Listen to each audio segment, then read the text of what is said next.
Cette conférence va maintenant être enregistrée.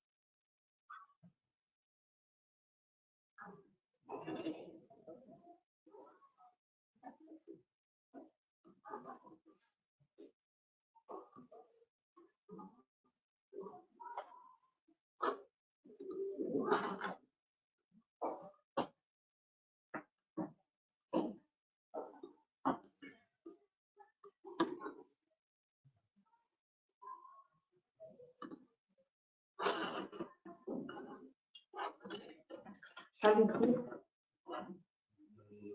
27 27 زين ما دخلوش؟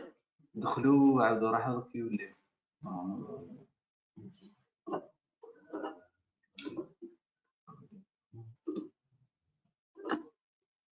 نحي هذيك il faut pas recruter avec la diapo. Non mais il faut pas recruter la diapo. Enlève-la. Voilà, je fais là. La fois passée, j'allais te dire نحي هبط هكذا. هبط هكذا.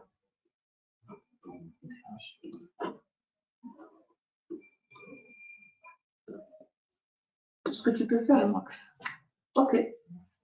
Alors on y va. Bonjour tout le monde.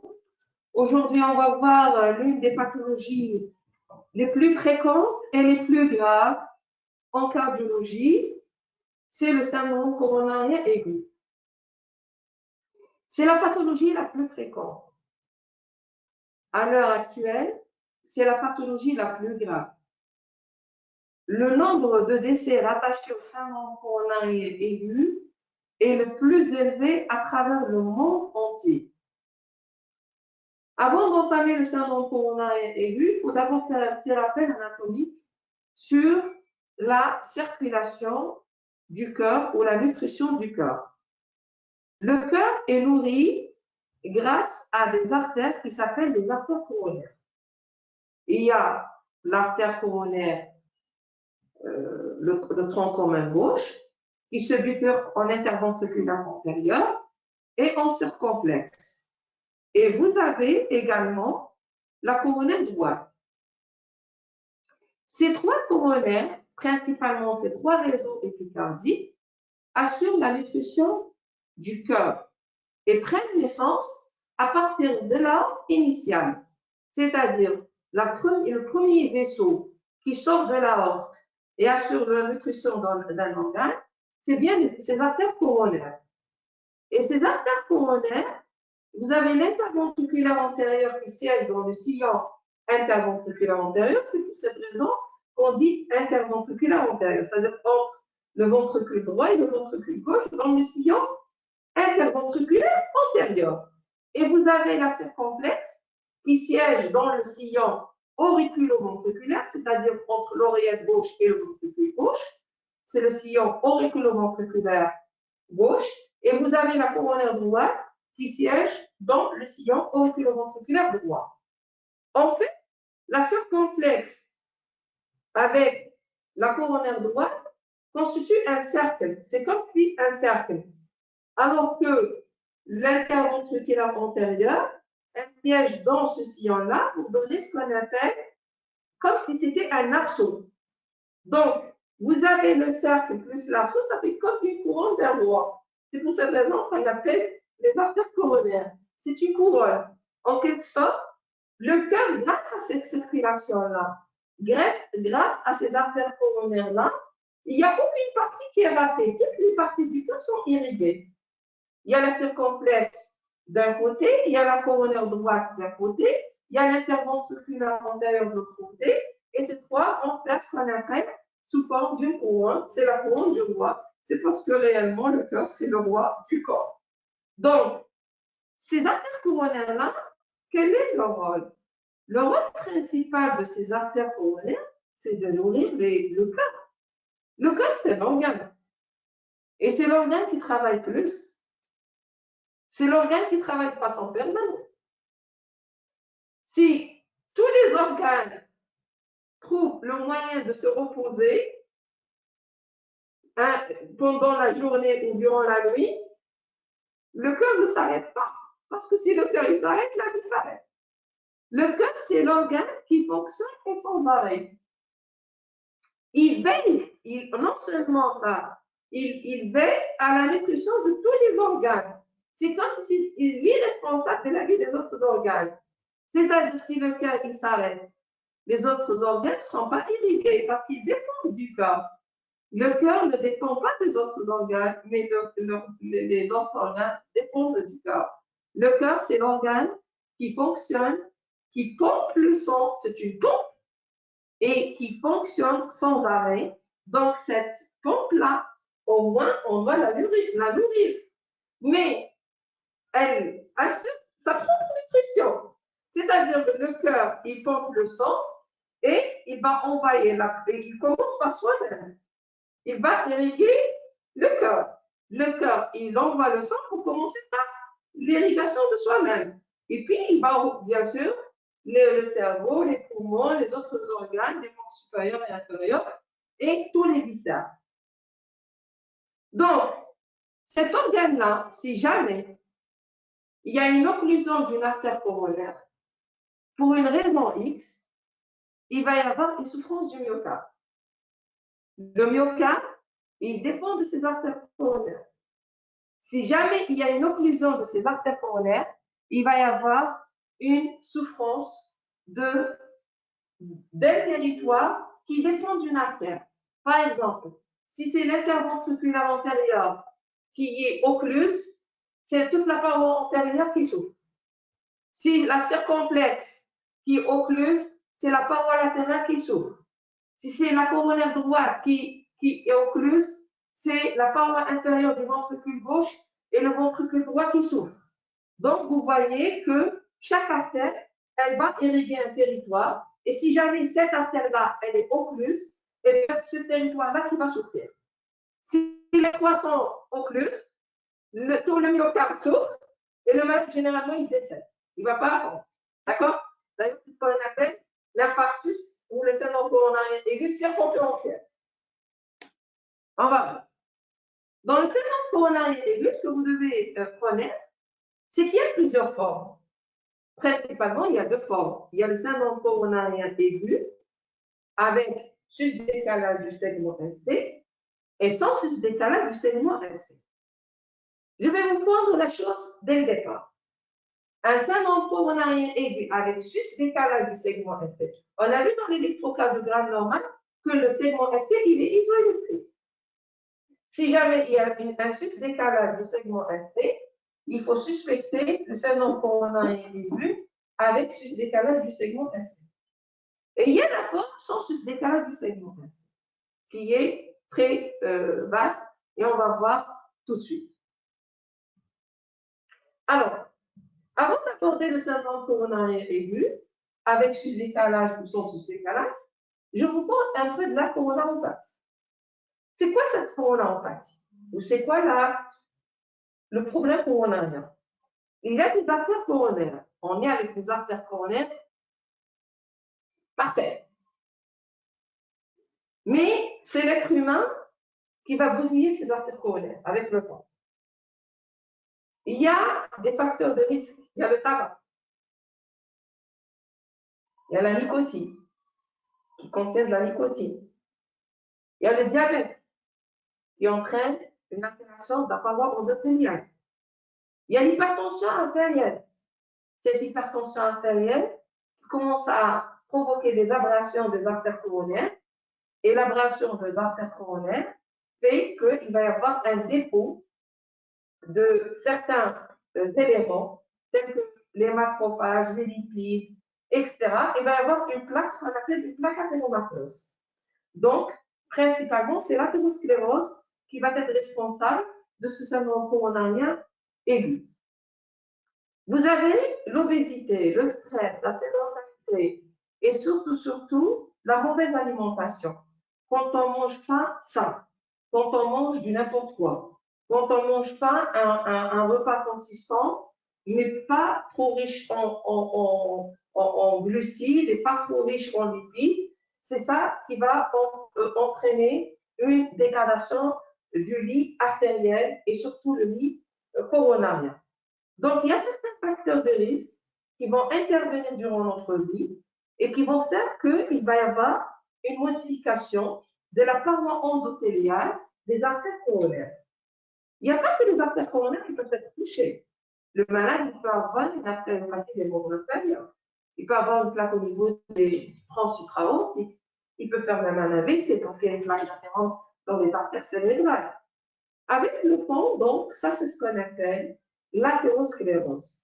Donc, l'origine principale du syndrome coronarien aigu est l'athérosclérose. L'athérosclérose, c'est une pathologie qui est diffuse, mais qui peut aller de façon élective vers le réseau coronaire et elle va altérer le réseau coronaire. Alors, le fait qu'il y a une plaque d'athérome, c'est quoi cette plaque d'athérome? C'est que vous avez une artère coronaire, elle va être d'abord dans un premier temps abrasée, elle va être irritée, une irritation de l'endothélium. Et puis, elle va attirer vers elle les plaquettes, les macrophages, les cellules inflammatoires, les lipides. Et puis, ça va constituer une plaque, ce qu'on appelle une plaque d'athérome. Une plaque d'athérome qui se constitue au fil des années. Cette plaque d'athérome, soit qu'elle a une charpente fibreuse solide, parce que généralement, on trouve, je vais passer ici pour vous montrer un peu la plaque d'athérome. Avant, voici le réseau coronaire. Voici l'anatomie des artères coronaires. Vous avez le tronc commun. Vous avez la circonflexe. Ici, c'est le tronc commun. Vous voyez le tronc commun? Vous avez le tronc commun ici. Vous avez l'interventriculaire antérieur ici. Vous la voyez? Et vous avez ici la circonflexe. Ici, c'est la coronaire droite. Vous voyez, c'est sous forme de couronne. D'accord? Ça, avec ça, ça va former un cercle. Et ça va contourner de telle sorte que ça va donner un arceau sous forme d'une couronne. Voici si on veut voir ces réseaux-là en faisant un examen qui s'appelle la coronarographie. On va injecter dans les artères coronaires et on va voir l'état des lésions coronaires. Mais ce que vous pouvez premièrement voir sur avec la coronarographie, c'est l'anatomie. Vous avez ici, c'est le tronc commun. Vous avez ici, c'est l'interventriculaire antérieur. Ici, c'est la circonflexe. Ici, par exemple, vous voyez très bien la circonflexe qui est bien dégagée avec une grosse marginale. Et voici la circonflexe. Et puis, vous avez ici la coronaire droite. Vous avez la coronaire droite qui est constituée par 3 segments. Segment 1, segment 2 et segment 3. Vous les voyez en anatomie. Ça, c'est quand on fait là, ce qu'on appelle la coronarographie. Maintenant, voici une plaque d'athérome. Voici d'abord la structure d'une artère. L'artère, bien sûr, et n'importe quelle artère, mais surtout, je parle de l'artère coronaire.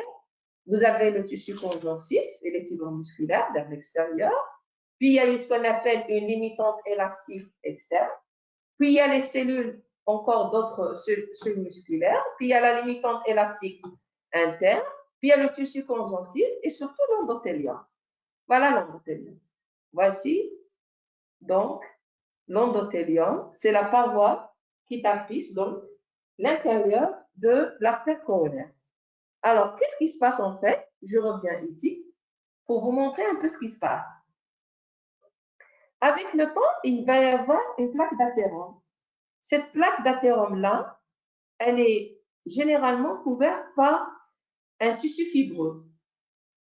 Et la plaque d'athérome, si le malade il continue à prendre tout ce qui est gras, il continue à fumer, il a une tension mal contrôlée, il a un diabète mal contrôlé, tout ça, ça va entraîner la progression de la plaque d'athérome. La plaque d'athérome, elle va prendre du volume.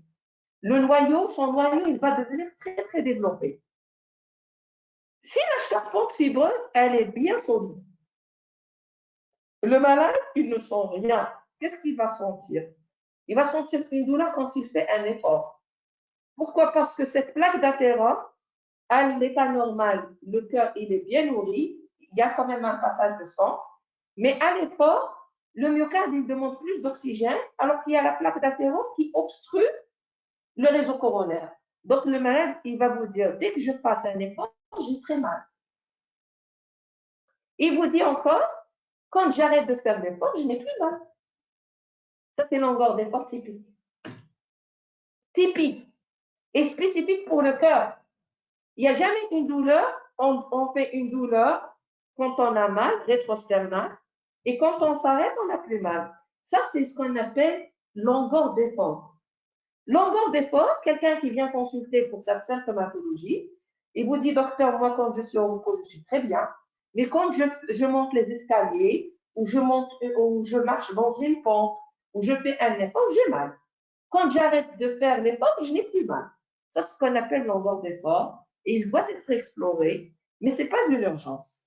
Ce n'est pas une urgence. Ça, ce n'est pas le syndrome coronarien aigu. Ça, c'est une entité d'une coronaropathie que vous devez quand même connaître. C'est ce qu'on appelle longueur d'effort ou longueur stable. Par contre, ce qu'on va voir aujourd'hui, c'est plutôt longueur instable, ce qu'on appelle le syndrome coronarien, proprement dit, le syndrome coronarien aigu. C'est quoi le syndrome coronarien aigu? Je reviens vers cette plaque-là. Je reviens vers cette plaque. Cette fois-ci, la plaque n'est pas tellement volumineuse. Il y a une plaque. Il y a à l'intérieur de l'athérome, il y a du tissu lipidique, des cellules lipidiques, il y a des macrophages, il y a un noyau, il y a une charpente fibreuse, mais qui n'est pas tellement solide. Elle n'est pas tellement consistante. Cette charpente fibreuse-là, si jamais le malade, pour une raison X, il est stressé, il est exposé au froid, elle peut tout de suite se déchirer. Elle va se déchirer. Et si elle va se déchirer, elle va se déchirer. Si elle va se déchirer, ça ne veut pas dire toujours qu'elle est importante de volume. Non, elle peut être une plaque minime. Hein. Mais quand elle va la plaque, la charpente, elle va se rompre pour une raison X, elle est rompue, par exemple une inflammation. J'ai un malade aujourd'hui qui a été hospitalisé hier, qui a fait le Covid, c'est une pathologie inflammatoire par excellence, et qui avait certainement des plaques, il a fait le syndrome coronarien. On vient de le faire monter dans le service. Toute inflammation peut entraîner la rupture de cette charpente. Eh bien, cette inflammation-là, pour n'importe quelle, l'inflammation, c'est l'une des causes de la rupture de la charpente. Et si la charpente, elle est rompue, eh bien, elle va exposer le matériel qui existe à l'intérieur avec la circulation sanguine. Voici le sang. Et dès que ce contenu-là, il va être exposé avec le sang, eh bien, ça va entraîner une activation de ce qu'on appelle l'agrégation plaquettaire. 1. Les plaquettes vont se précipiter. Il y a quelque chose qui ne va pas. Il y a un contenu étrange qui se met en contact avec le sang. Il n'y a pas que l'agrégation plaquettaire. Il y a le système, tout le système ou la cascade de coagulation qui va être activée. C'est comme si quelqu'un il a saigné. Oh, qu'est-ce qui se passe? On va aller là pour essayer de colmater.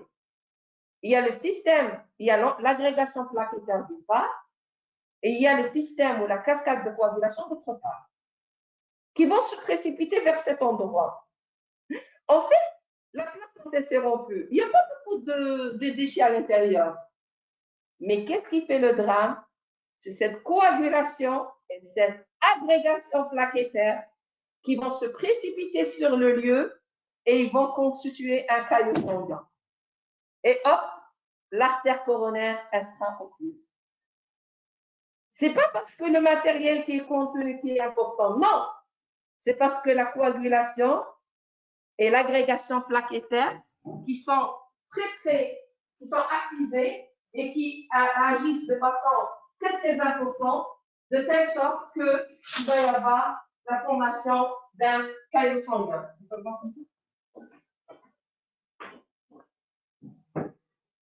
Alors, il y a deux formes alors. Je reprends mon syndrome coronarien aigu.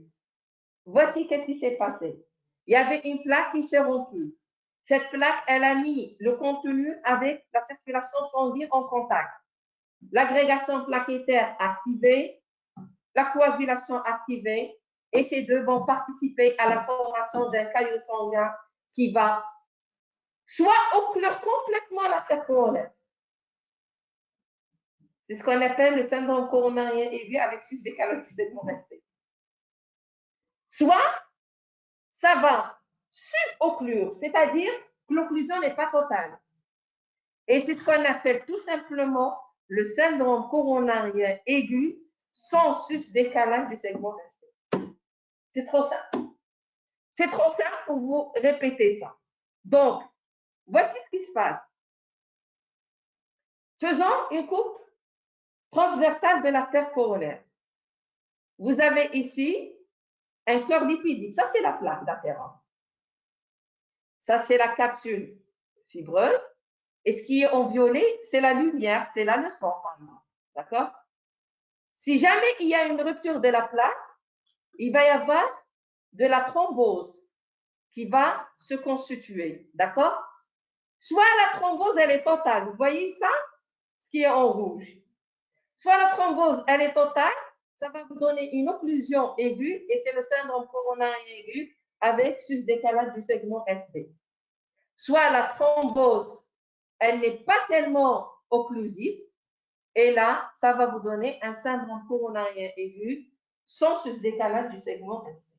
Voyez ici, tout ce qui est en rouge pratiquement a obstrué la lumière. Mais là, il y a une partie qui est obstruée, mais le reste quand même.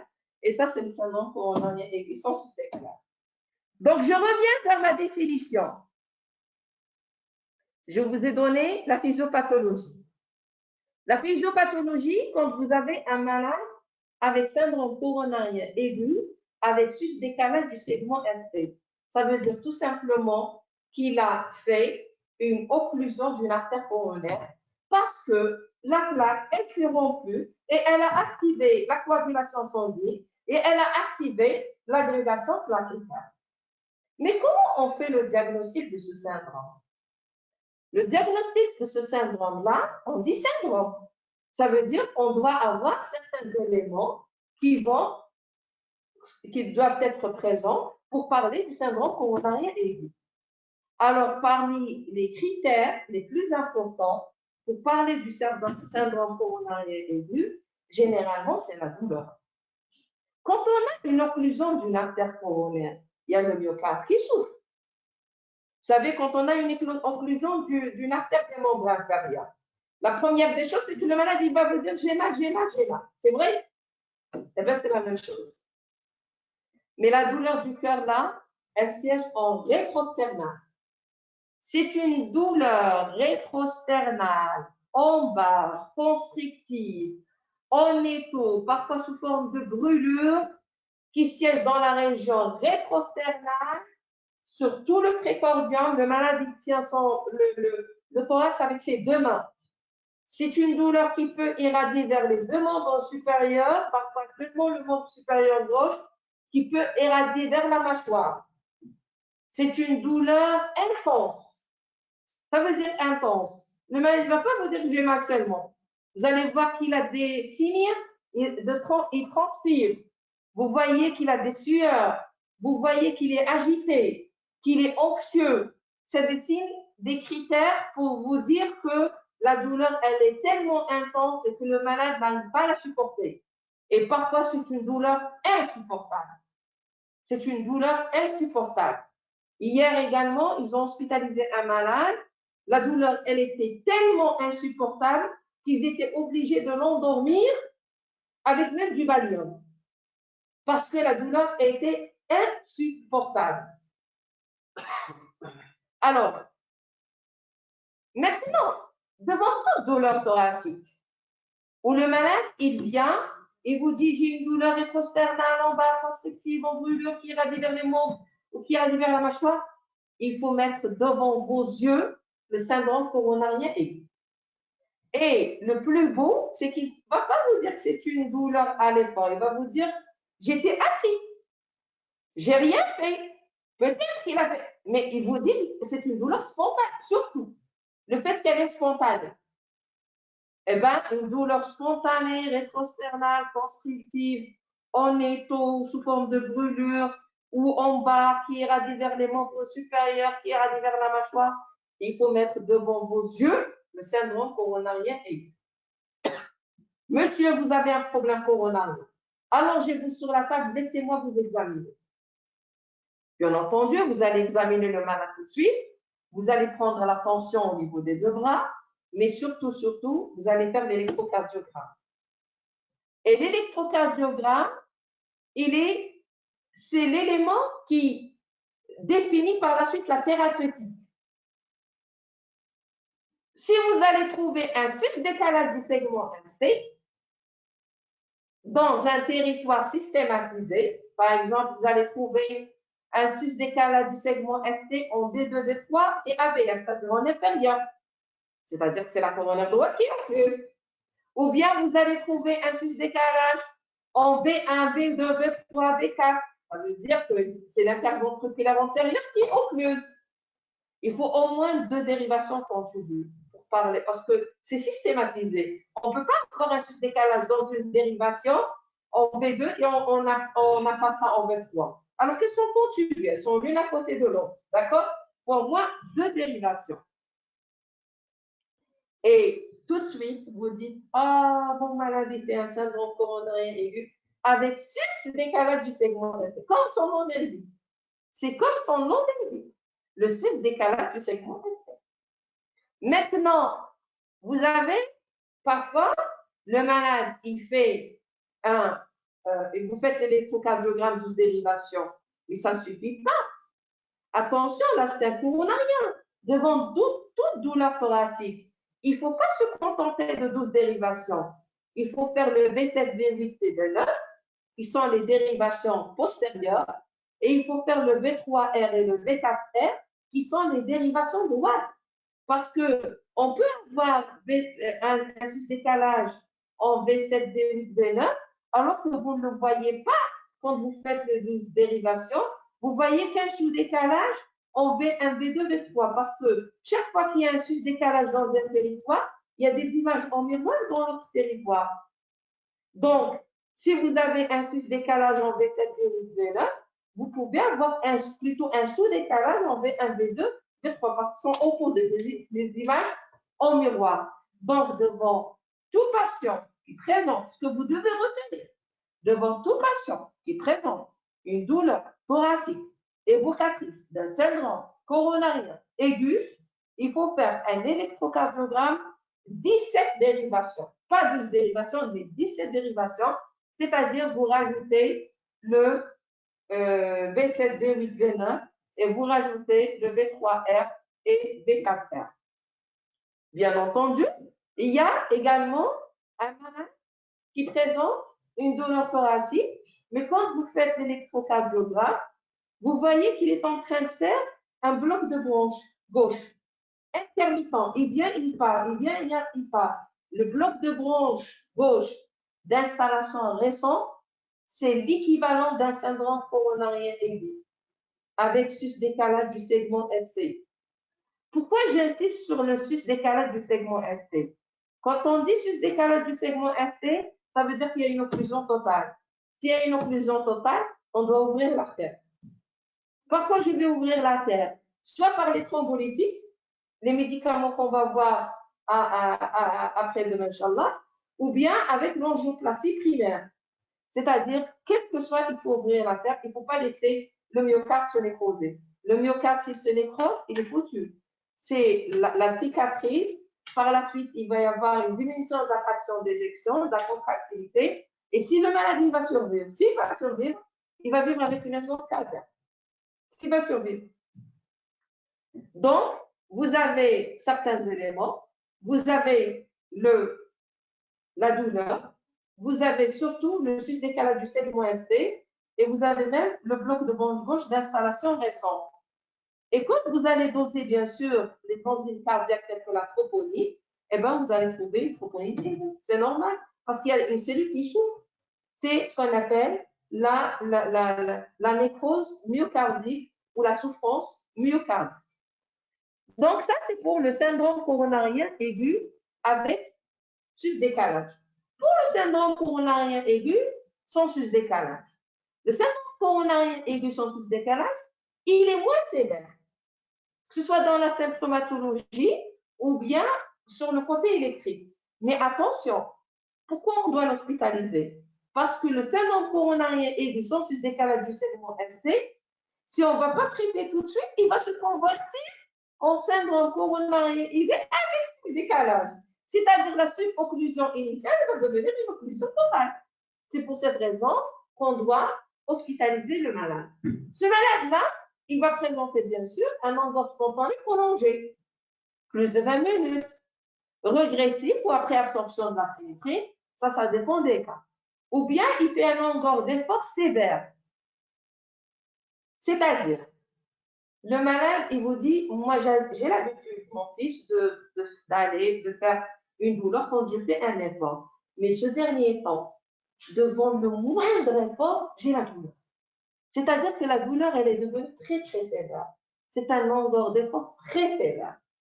Ou bien, c'est un malade également qui a fait un infarctus, un syndrome coronarien aigu avec sus-décalage du segment ST, ça fait quelques mois peut-être, un mois ou 2 mois. Et puis, il va revenir vers vous, il va vous dire, j'ai très mal au niveau du thorax. Même si vous ne voyez pas une modification électrique, vous allez le considérer comme un syndrome coronarien aigu sans sus-décalage du segment ST. Maintenant, toutes ces douleurs-là, l'essentiel, douleurs thoraciques, spontanées ou déformées, d'effort qui devient sévère, c'est-à-dire pour le moindre effort, il a mal, ça, vous considérez que c'est un syndrome coronarien aigu. Maintenant, si vous faites l'électrocardiogramme, bien entendu, vous ne voyez, parfois vous ne voyez aucune modification électrique. Mais le fait que devant une douleur typique, il faut hospitaliser le malade. Parfois, on trouve un sous-décalage du segment ST. Il faut hospitaliser le malade. Parfois, on trouve des entités qui sont négatives. Il faut hospitaliser le malade. Et parfois, on ne trouve rien. L'électrode est parfait. Il est idéal. Ah ben, mais la douleur, non. Il y a une douleur.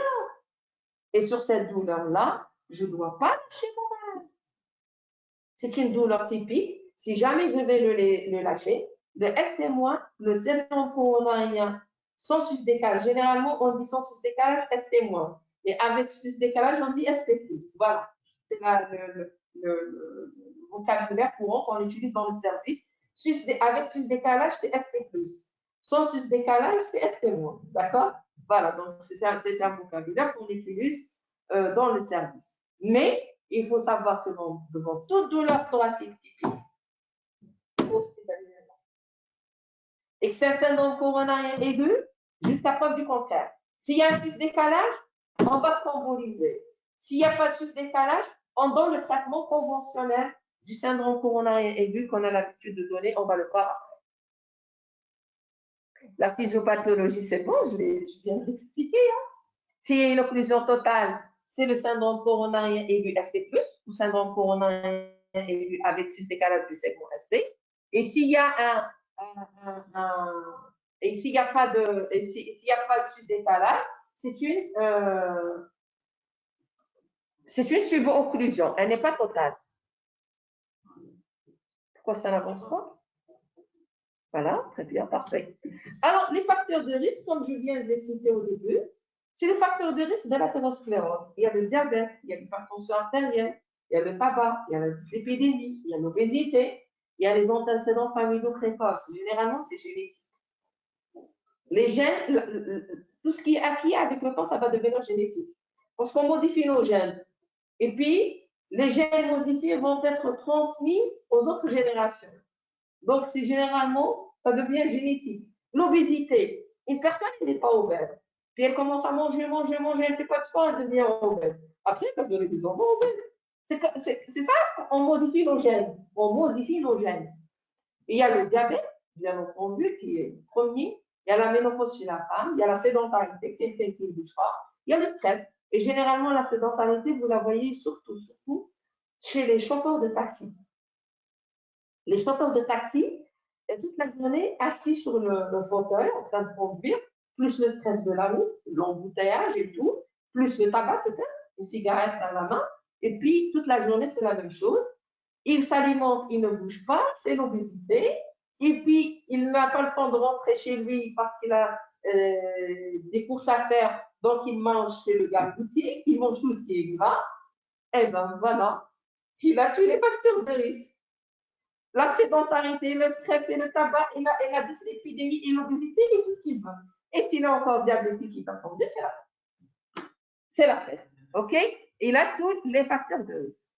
Donc, le diagnostic positif, je viens de le citer, c'est pas la peine. C'est un malade qui vient avec la douleur précardiale et le mètre septembre. Elle est typiquement angineuse. On a vu ça en fait à l'année passée ensemble. C'est vrai? Donc, en bas, constrictive, très violente, irradiant dans les deux bras ou le poignet, la mâchoire, le dos et les épaules, spontanée, prolongée. Même vous donnez de la nitrite, elle ne veut pas céder. Elle est souvent violente, accompagnée de signes neurovégétatifs tels que les sueurs, éructations, nausées, vomissements. C'est un tableau typique. Il ne faut pas rater le diagnostic. Vous faites l'électrocardiogramme, c'est un sus-décalage du segment LC. Ou si vous faites l'électrocardiogramme et vous ne voyez pas un sus-décalage du segment LC, c'est le syndrome coronaire aigu SCO. D'accord? Voilà, on est en train de tourner dans le CG12 dérivation. Élévation de 2 mm ou plus du segment SC chez l'homme et de 1,5 mm ou plus chez la femme dans les dérivations V2 et V3 et ou de 1 mm ou plus dans les autres dérivations précordiales contiguës ou au moins 2 dérivations périphériques contiguës. C'est-à-dire, on ne peut pas avoir en D2 il y a le sus-décalage, en D3 il n'y a pas. S'il existe en D2, c'est un syndrome coronarien aigu. En inférieur, il existe en D2, D3, c'est la partie qui exclut la partie inférieure. D'accord? Les dérivations. On a vu le D2, D3 AVL, c'est le territoire inférieur. Le D1 AVL, c'est la latérale haut. Vous voyez que le B1, B2, B4, vous avez de toute façon toute la topographie dans le cours et vous pouvez la consulter. On va la revoir maintenant tout de suite ensemble. Et bien entendu, j'ai dit l'apparition du bloc de branche gauche d'apparition récente. Hein. Il faut également considérer comme étant un syndrome coronarien aigu avec sus-décalage du segment SC. La chronologie est la suivante. Quand l'artère elle va s'occlure, le premier symptôme, c'est l'onde qui est antécémique. Les premières heures, c'est l'onde de Pardet, c'est-à-dire il y a un sus-décalage du segment SC convexe vers le haut et englobant l'onde de T. Et vous avez par la suite une onde Q de nécrose, et puis vers le deuxième jour, vous avez une onde T qui devient négative. C'est ça la chronologie électrique du syndrome coronarien aigu avec sus-décalage du segment ST. La topographie. Si vous voyez que le sus-décalage ici est de V1 à V3, c'est l'antérocéphale. V3 à V4, c'est apical. V1 à V4, c'est l'antérieur. D1 à VL, latéral haut. V5, V6, latéral bas. V1 à V6 et D1 à VL, c'est l'antérieur étendu. V7, V8, V9, c'est le postérieur. D2, D3, AVF, c'est l'inférieur. D2, D3, AVF plus V1 jusqu'à V4, c'est ce qu'on appelle le céphale profond. Et si vous avez D2, D3, AVF et V7, V8, V9 et D1, AVL et ou V5, V6, c'est-à-dire le latéral haut ou bas, ça s'appelle l'interovalval. Et quand vous avez le V3R, V4R, c'est le ventricule droit. Donc, c'est ça la topographie. C'est très simple.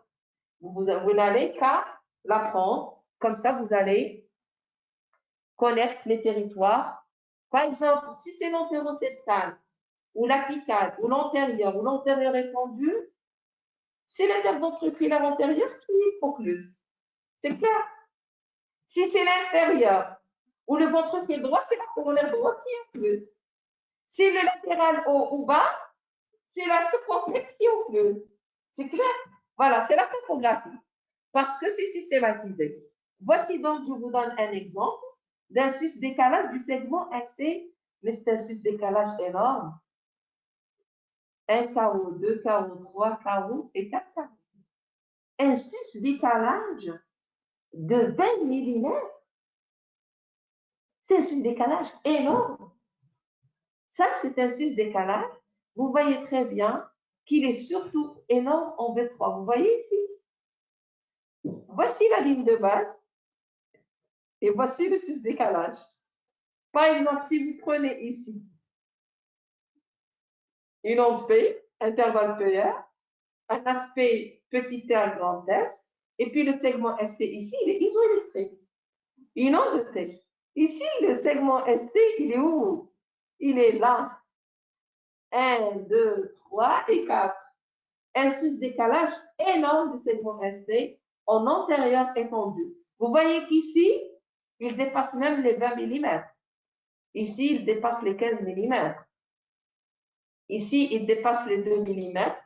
Et là, pourquoi j'ai dit antérieur étendu? Parce qu'il y a même un sus-décalage en AVL, et il y a même un sus-décalage en D1, et même un sus-décalage en AVL.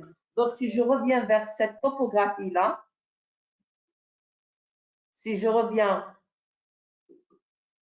vers cette topographie-là, vous voyez très bien que de V1 à V6 et D1 à VF, je l'appelle antérieur étendu.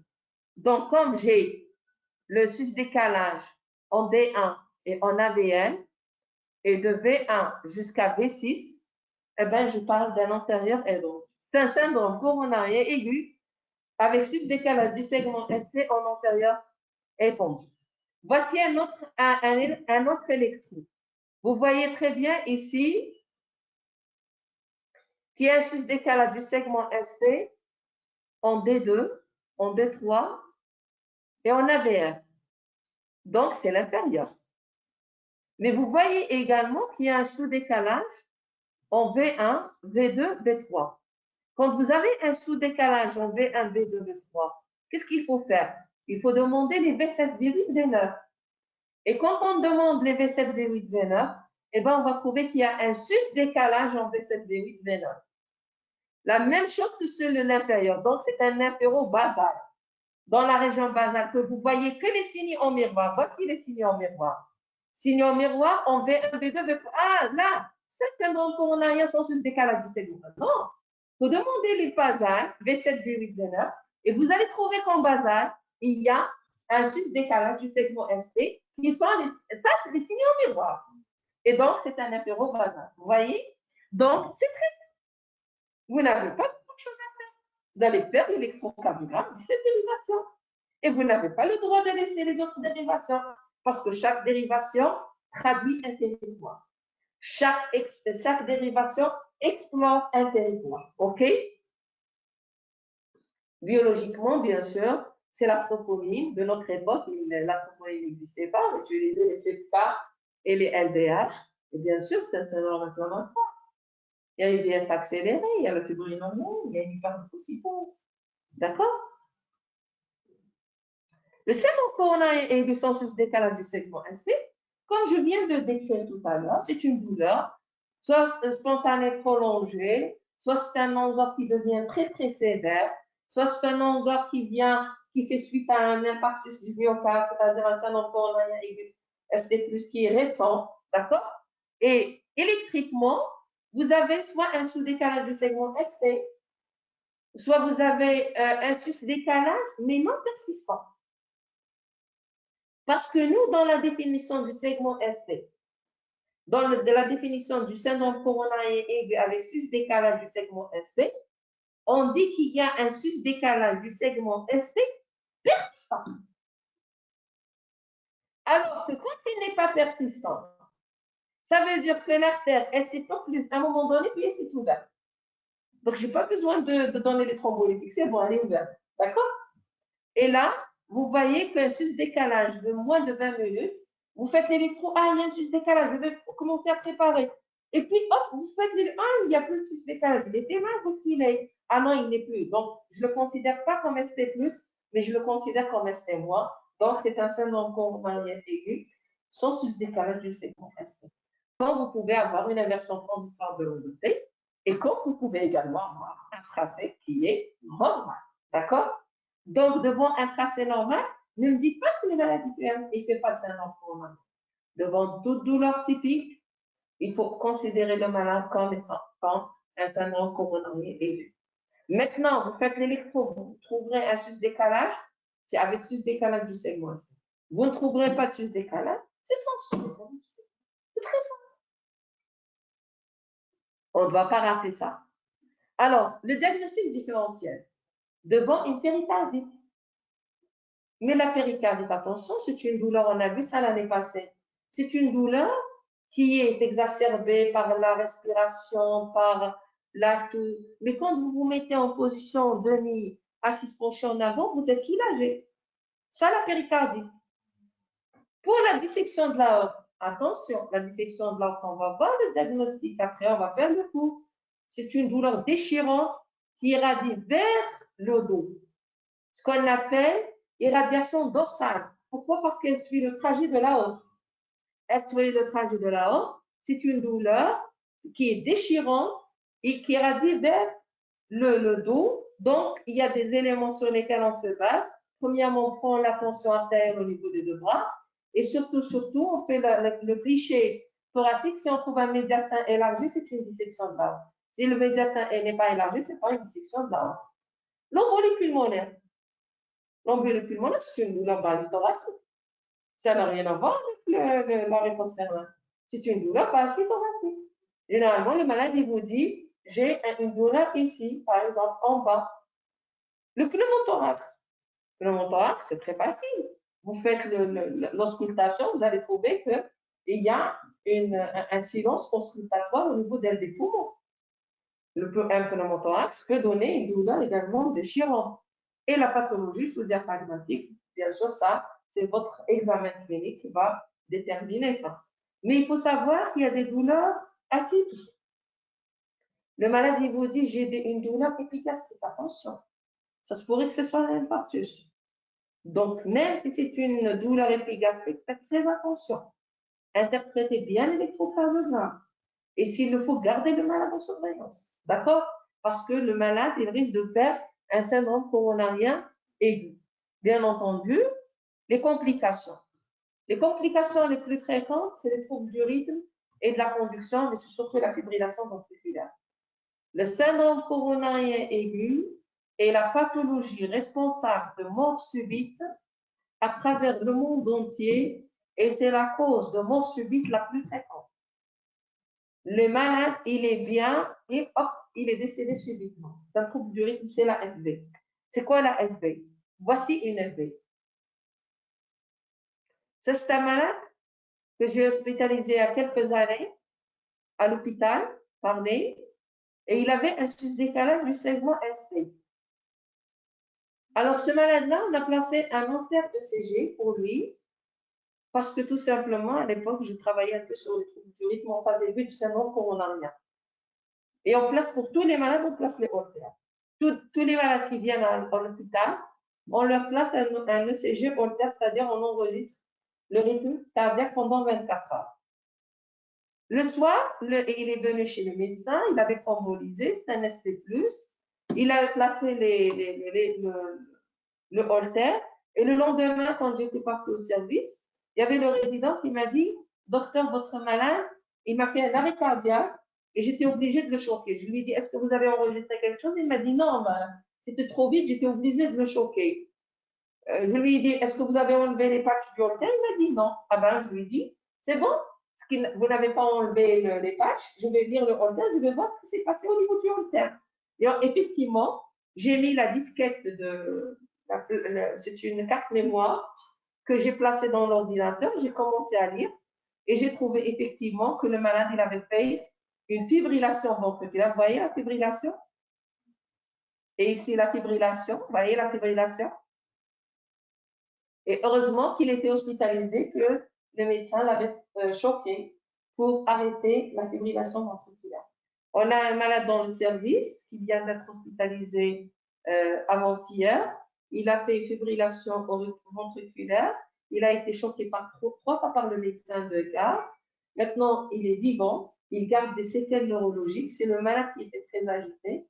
C'est parce qu'il a fait un arrêt cardiaque et donc ça donne des troubles neurologiques. Et bien, c'est ça, ce genre de malade, qu'est-ce qu'il faut? Voilà, on hospitalise le syndrome coronarien aigu avec ce décalage parce que les troubles du rythme sont très sévères et sont des troubles qui peuvent entraîner le décès du malade. Ce malade, s'il n'était pas hospitalisé, il décédera. C'est la fibrillation ventriculaire. Si vous ne choquez pas le malade avec un choc électrique externe, il décède. Bien entendu, on peut avoir une insuffisance cardiaque quand la fraction d'éjection est très basse. On peut avoir un choc cardiogénique. On peut avoir une complication mécanique, c'est-à-dire il y a une rupture de la paroi libre du ventricule gauche ou du septum ou la rupture de pilier. Mais généralement, la rupture de la paroi libre du ventricule gauche ou la communication interventriculaire ou la rupture de pilier, ça emporte le malade en une fraction de seconde. C'est le cœur qui s'est déchiré. C'est comme quelqu'un qui reçoit une balle dans le cœur, d'accord? Le malade, c'est comme la FV. Mais la FV, on peut choquer le malade, on le récupère, mais quand il y a une rupture de la paroi, c'est quand il y a une rupture de pilier, personne n'opère le malade. Et le malade, il décède sur place.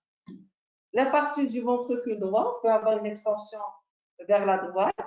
On peut avoir un thrombus intraventriculaire gauche avec une embolie systémique. Et on peut avoir une péricardite, c'est le syndrome de Dressler, qui survient généralement tardivement après la phase, c'est d'origine inflammatoire. Parfois, on est obligé même de donner de la colchicine pour lutter contre la péricardite qui survient après le syndrome coronarien aigu avec sus-décalage du segment ST.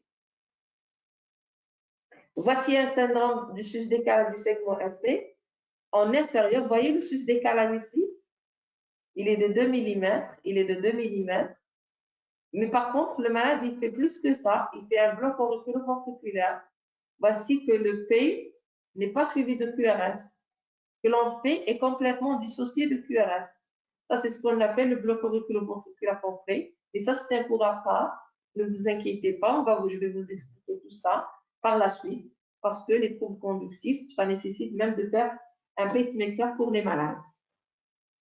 Le traitement, quand on a un traitement avec le traitement du syndrome coronarien aigu avec sus-décalage, il se base sur les fibrinolytiques qu'on va voir le mardi, Inch'Allah, on va voir tout le traitement et également ou bien sur l'angioplastie, c'est encore mieux. L'angioplastie, c'est le dernier cours, c'est le traitement non pharmacologique de tout ce qui est cardiaque. La prise en charge. Vous devez hospitaliser le malade. Vous devez faire le monitoring de la pression artérielle. Vous devez faire une auscultation quotidienne. Vous savez, je n'ai pas parlé beaucoup de la clinique. Parce qu'en fait, c'est pauvre. Quand vous allez mettre votre site, vous allez ausculter le malade, il n'y a rien sur le plan hospitalier. B1, B2 audible, systole et diastole libre. Vous allez peut-être, si le malade il est en train de faire une insuffisance ventriculaire gauche, vous pouvez ausculter des rats crépitants, soit au niveau des bases, c'est ce qu'on appelle l'équilibre 2, soit au niveau de la moitié, c'est l'équilibre 3, soit c'est inondé, c'est l'équilibre 4, le choc cardiogénique. Vous faites un électrocardiogramme quotidien et à chaque nouvelle bien sûr douleur, le bilan biologique, bien entendu, la troponémie, la glycémie, la créatinémie, la FNS, la numération plaquettaire surtout parce que, et vous allez la surveiller parce que vous allez donner des anticoagulants. Alors, le traitement, donc c'est la reperfusion myocardique, on va voir ça à part, c'est un cours à part. Ce sont des médicaments qui vont ouvrir l'artère, qui vont dissoudre le caillou, soit la streptokinase, soit l'actilis, soit la métadise, soit la streptokinase. La streptokinase, c'est de notre époque. Maintenant, elle est de plus en plus abandonnée. Et vous donnez des antalgiques majeurs parce que le malade, il a très mal. Vous devez le calmer, d'accord? Vous donnez bien sûr une oxygénothérapie par voie nasale s'il y a de la dyspnée. Vous donnez les dérivés nitrés, bien entendu, pour voir si ce malade il se soulage un peu et si le sus-décalage il va atterrir un peu ou pas. Mais vous l'aidez quand même. Et surtout, une double anti-agrégation plaquettaire. Je reviens maintenant vers la physiopathologie. J'ai dit que la plaque, elle s'est rompue. Il y a une rupture de la plaque. Mais ce n'est pas le contenu qui va occlure l'artère, c'est l'agrégation plaquettaire et la cascade de la coagulation. C'est pour cette raison que le traitement est basé sur la double anti-agrégation plaquettaire. On va donner 2 anti-agrégations plaquettaires, 2 classes thérapeutiques, et on va donner les anticoagulants, en plus des fibrinolytiques pour dissoudre le kalium. Donc, on va donner de l'aspirine à dose de charge. Et on va donner le clopidogrel à dose de charge. Le clopidogrel, on arrive jusqu'à 600 mg en dose de charge. Et l'antiagrégation plaquettaire, on donne 500 mg, bien entendu, par voie intraveineuse. Oui, parce que double à les 2. On donne les fibrinolytiques, on donne la double antiagrégation plaquettaire. Vous voyez que le maladie, quand même, il est à risque de faire une hémorragie. Hein? Et vous donnez l'anticoagulation. L'anticoagulation, maintenant, auparavant, on donnait des paris. Maintenant, les choses sont plus simplifiées. On donne ce qu'on appelle, vous connaissez, le Lovenox dans le service. Et on donne en fonction du poids. D'abord, on donne 0,3 ml en injection en bolus. Puis, on fait le relais avec 2 doses par jour, 8 heures du matin, 8 heures du soir, 8 heures, 20 heures. En fonction du poids, ça, vous allez le voir quand on fait le cours sur les anti-agrégations, les anti-agrégants, sur les anticoagulants et sur les fibrinolytiques. C'est le cours d'après-demain, parce qu'on doit détailler ces médicaments-là. Bien entendu, vous pouvez donner les bêta-bloquants, les inhibiteurs de l'enzyme de conversion, et vous donnez également le traitement de complications. Si jamais le maladie fait une fibrillation ventriculaire, il faut le choquer. Si le maladie fait des extrasystoles ventriculaires, il faut donner de l'amiodarone. Si le maladie fait un bloc ventriculaire, il faut mettre soit de l'atropine, soit une sonde temporaire. Ça dépend de la complication. S'il fait de l'insuffisance ventriculaire gauche, il faut donner des diurétiques. D'accord? Pour le traitement du sus-décalage, c'est le même schéma. Sauf qu'on ne donne pas de fibrinolytique. On ne donne pas de thrombolytique. Parce que l'artère, elle est déjà ouverte. Pourquoi je veux ouvrir l'artère? Mais je dois donner la double anti-agrégation plaquettaire. Je dois donner les anticoagulants et je dois donner le même traitement que le syndrome coronarien avec sus-décalage du segment ST. La seule différence, c'est que pour le syndrome coronarien avec sus-décalage du segment ST, on fait ce qu'on appelle la thrombolyse, les fibrinolytiques, les thrombolytiques, parce qu'on doit ouvrir l'artère. Parce que la différence entre les deux, c'est quoi? C'est que l'une, l'artère, elle est complètement fermée, et l'autre, l'artère, elle est moitié fermée. D'accord? C'est clair? Voilà. Mais c'est le même traitement avec une double anti-agrégation, je répète, double anti-agrégation plaquettaire et traitement anticoagulant. Voilà. Donc, un malade, quand il vient avec le syndrome coronarien aigu, sans sus-décalage, c'est-à-dire, c'est le syndrome coronarien aigu, ST-.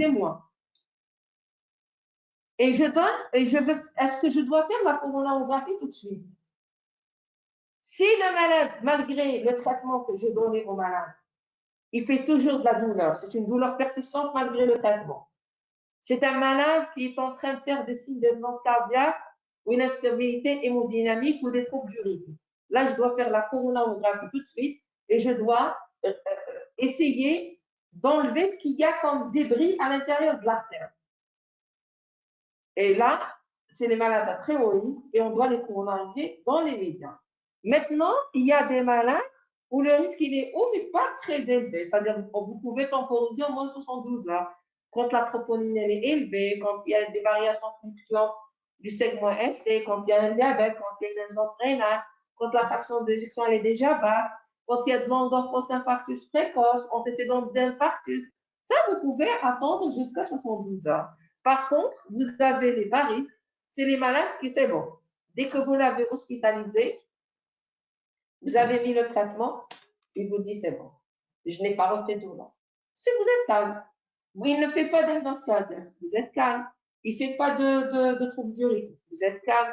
L'électrocardiogramme, il s'est stabilisé, il ne fait pas de modification électrique, c'est bien.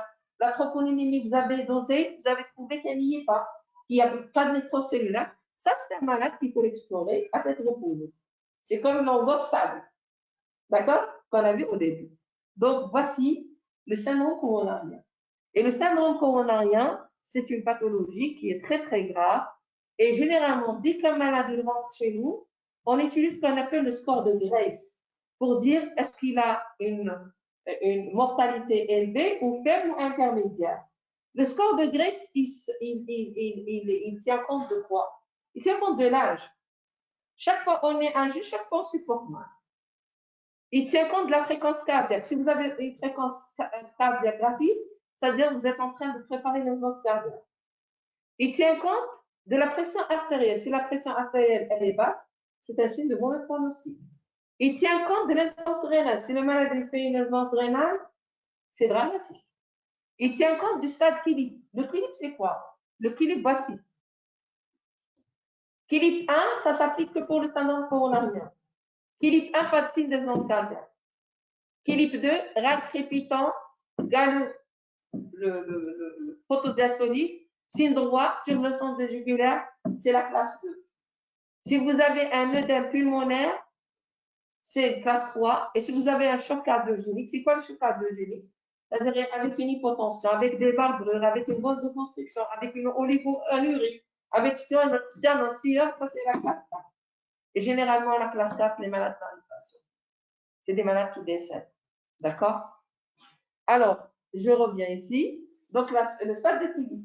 Chaque fois que le stade d'équilibre est élevé, ça veut dire qu'il y a un mauvais pronostic, bien entendu, et si le malade il a fait ou non un arrêt cardiaque. Tout ça, ça va vous permettre de calculer le score de Grace qui existe sur Internet. C'est une formule que vous allez utiliser pour dire que mon malade il est à faible risque, à moyen risque ou à très haut risque, ou bien à faible risque, pour dire que je suis plus ou moins, je vais rassurer le malade et je vais rassurer sa famille. Voici, je vous ai simplifié au maximum le syndrome coronarien aigu. Vous avez un cours complet, sur tous les plans. Vous n'avez qu'à consulter le cours et là, je vous ai donné l'essentiel du cours. Et je vous remercie pour votre attention. Est-ce que c'est bon? Il n'y avait pas de coupure de... Le son مش مليح.